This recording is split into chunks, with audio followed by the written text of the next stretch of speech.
This is Smart Consulting Sourcing, the only podcast about consulting procurement or how to buy consulting services. You'll get tips on how to use consulting, buy consulting, and managing the consulting. And now your host, Ellen Lafitte.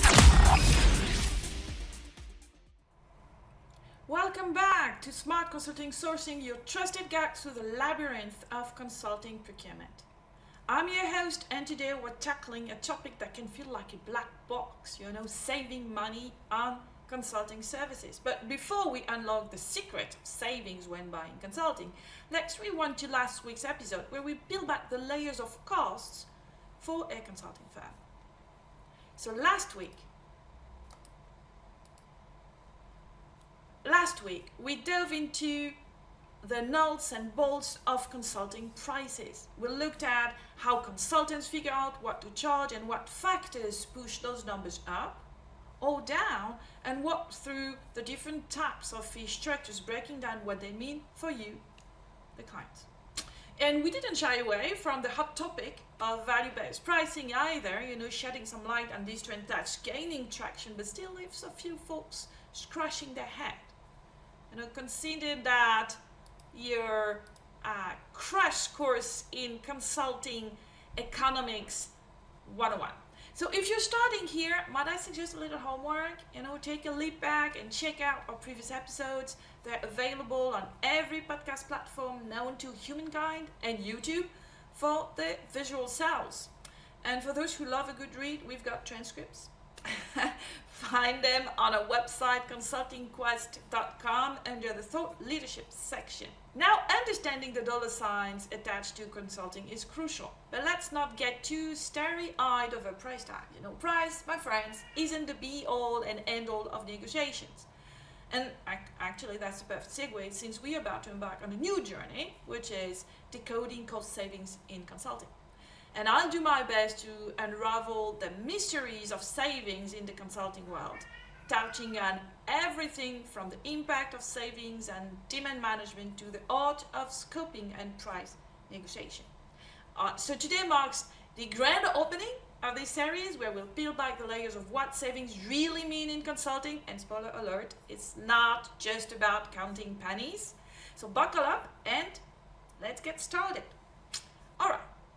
So let's kick things off by delving into something that sounds a bit like corporate speak.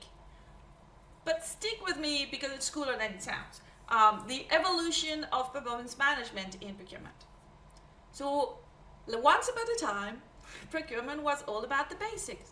Speed, spend under management, and how much you saved at the end of the day. And fast forward to now, and we're looking at a whole new ball game. So it's no longer about how fast you can go or how much money you've managed to stash under the mattress. We've moved into a world where procurement's impact is measured in full technicolor. It's about painting the complete picture that captures not only the savings, but the value creation, cost avoidance, and even how happy your vendors are. But why the shift, you ask? Well, it's about being efficient versus being effective. Efficiency is doing things right. Think hitting the right buttons on the calculator. But effectiveness, that's doing the right thing. Choosing which numbers to crunch in the first place. And in consulting procurement, this means not just getting services at the best price, but ensuring those services transform into real, tangible value for the organization. Savings. Now, there's a word that gets tossed around like a hot potato. But when it comes to consulting, what are we really talking about? In the consulting sphere, savings stretch beyond just dollars and cents. We're looking at a holistic view that takes into account cost avoidance, how it affects your working capital, the performance of your vendors, and more importantly, the creation of value. So traditional metrics, sure, they give us a baseline. The real magic happens when we start measuring effectiveness. It's the difference between doing things right and doing the right things, like focusing on how procurement can actually enhance customer satisfaction, reduce errors, and leverage opportunities. So dive a bit deeper and you'll find that modern procurement doesn't just stick to one playbook. They got a two-pronged approach, cost reduction and value creation. Cost reduction is obviously the classic procurement goal, where the focus is on tangible saving. It's about balancing the scales between what you save and the resources you expend to achieve those savings. Think of it as the procurement version of net benefits. Value creation, on the other hand, is where procurement starts to wear a cape and transform into a superhero. It's not just about cutting costs, it's about opening doors to new opportunity and models of business that were previously uncharted. This is where concepts like open innovation come into play, turning procurement into a powerhouse of transformative change. When we apply this principle to consulting procurement, things get interesting. Consulting isn't just another commodity. It's a blend of expertise, insight, and strategy. So procurement in this context is less about snagging a bargain and more about ensuring that the service you're bringing on board translates into genuine, measurable value for your organization. And you see, saving isn't a one-fits-all concept. It's more like a waterwork with options for different occasions. Let's work through this option and sprinkle in some practical example to bring these concepts to life. We'll start with direct saving. You can think of direct saving as the discount you snag during a sale. It's the money you save upfront through better negotiated rates, bulk engagement, or by playing the field with competitive bids. So imagine that you've negotiated a 10% discount on a year-long consulting engagement because you committed early on or bundle services. That's direct savings. Tangible, measurable, and sweet. Now, cost avoidance can be a bit of a head scratcher. Imagine you're opting for energy efficient windows for your house. It's not just about the immediate aesthetics, right? It's about the long-term savings on those heating bills, keeping you cozy for less cash as the seasons go by. Now, apply that thinking to consulting. Cost avoidance could look like tightening the scope of your project, honing in on what's truly essential. It's about saying, do we really need this part of this project or can it wait? This approach helps you direct your budget towards activity that pack the most punch in terms of value, sidestepping those tempting nice-to-haves that don't quite justify the expenses. So this is all about fine-tuning the engine of your operations to roll more smoothly, efficiently, and yes, cost-effectively. And this is what happens when you adopt best practices that streamline processes, trim down cycle times, and naturally lead to savings. If you take that into the consulting world, for example, you can imagine that you decide to spruce up the quality of your RFPs. This one move can cut down a whole lot of back and forth, both within your team and with your potential consultants. A well-crafted RFP sends a clear message about what you need and show that you're all about singing from the same hymn sheet internally. The result, consultants get a crystal clear understanding of your project from the get-go, minimizing the need for endless clarification, emails, and meetings. And what does that mean for you? Faster sourcing, less time spent on the whole sourcing merry-go-round, and yes, tangible savings. In short, operational efficiency savings are about doing things better and not just cutting corners. And last, we have value-driven saving, which are all about the long-term gains. They might not show up directly on your financial statements right away, but manifest as real benefits over time. So imagine you've got a project on the horizon, one that's expected to rake in $12 million in value spread across 12 months. Simple math, right? That's $1 million per month. But here's where timing becomes crucial. If you hit the snooze button and delay the start, every month of delay is essential $1 million left on the table. And let's not forget, the longer you wait, the more you risk reducing the total value you could capture thanks to factors like competitive pressure or a changing market dynamics.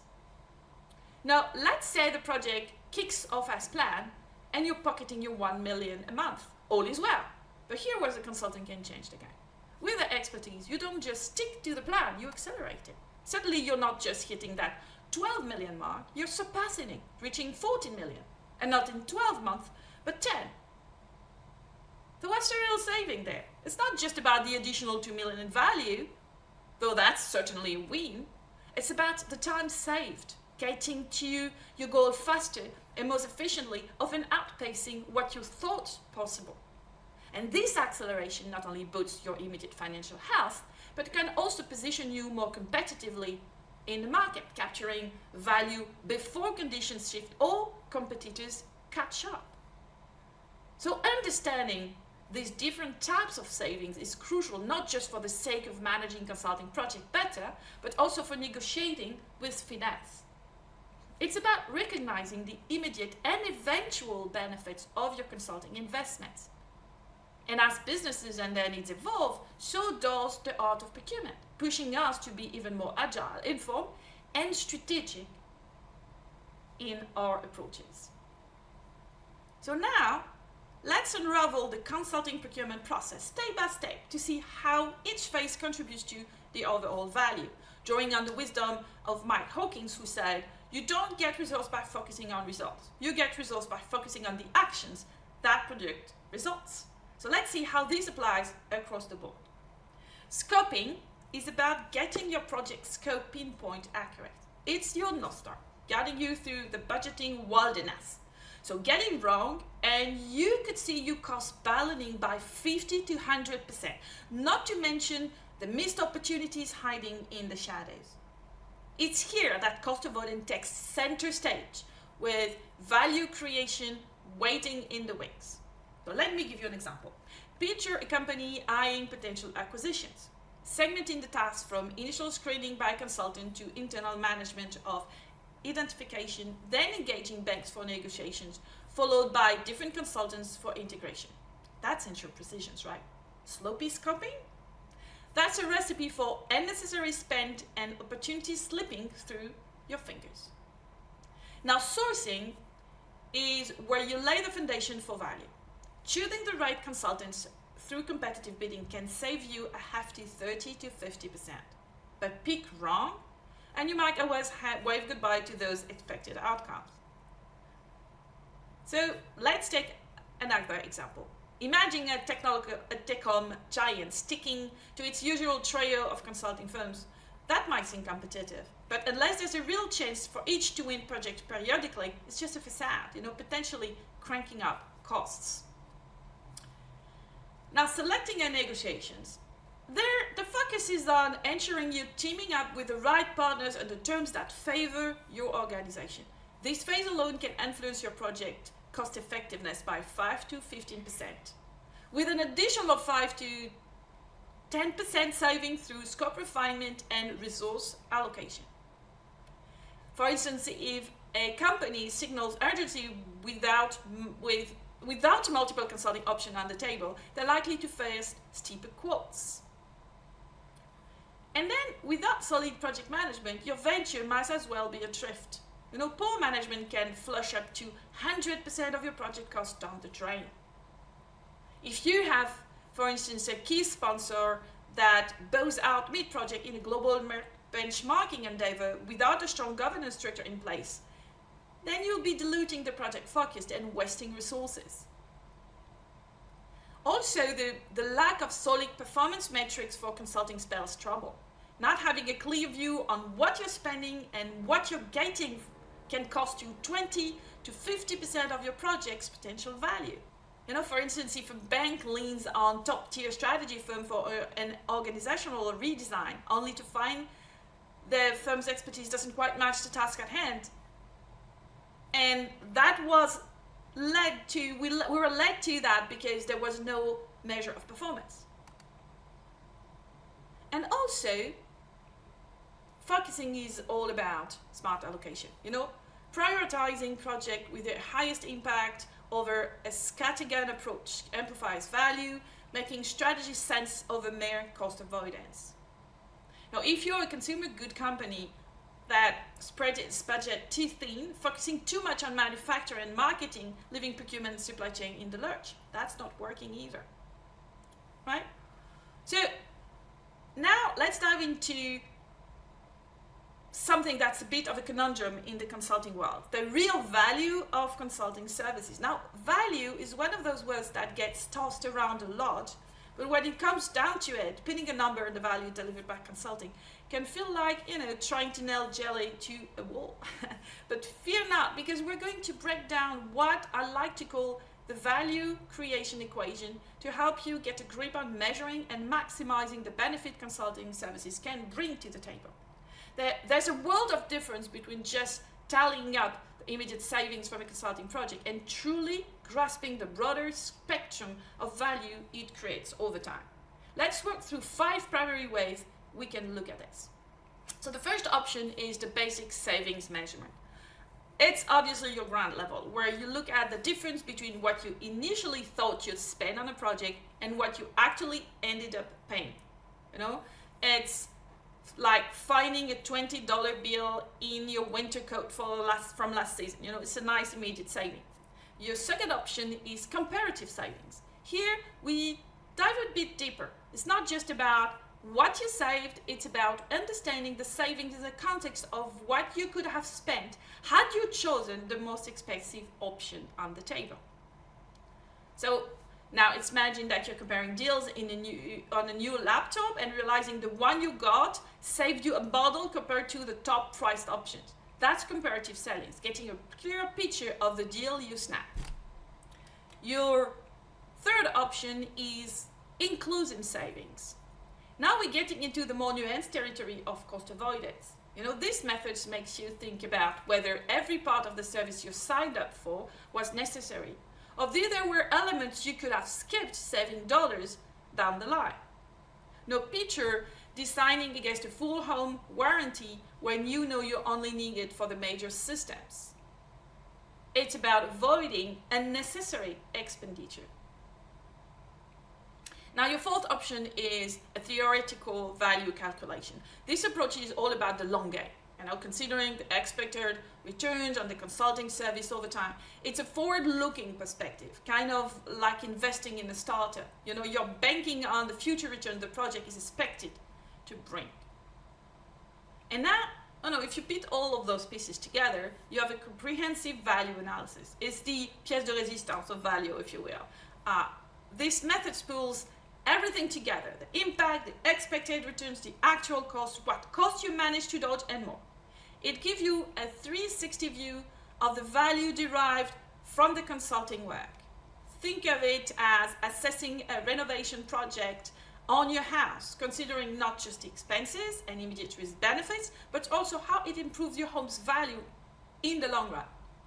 So when you're looking at a consulting project, remember it's not just about the upfront cost or the saving you see on your invoice. It's about understanding the full spectrum of value that consulting can bring to your organization, from immediate financial benefits to long-term strategic gains.